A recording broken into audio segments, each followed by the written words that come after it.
السلام عليكم ورحمة الله وبركاته.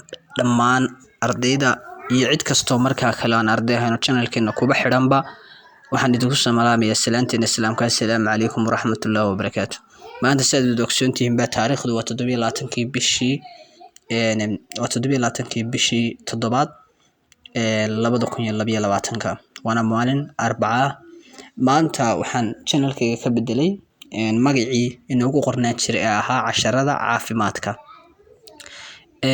magacaas waan ka bedelnay siyaabo jira awgood aynu ka bedelnay. marka magacaas maanta laga bilaabo magacaan ku soo gali doona hawada waxa weeye waa RN waxa loo soo gaabiyayna wada faasantiin Xudayfe Caydiin. magacayga ayaan ku soo gali doona insha Allah sida ula socda. waxaan leenahay magaceen hore bay baan leenahay alxamdulillah. magaceen cusub aan soo dhaweynana inkastoo ay ahayd maanta inaan muuqaal idin soo duubo ahayd oo anigu markaa wajigayga idin tuso wana awoodi kari waaye inaan wajigayga idin tuso. marka insha Allah saas inoo hanaysa casharadii naga sugaysayna halkii baan naga soo waday doona insha Allah maalmahan soo socda. Assalaamu calaykum waraxmatullaahi wabarakaatu.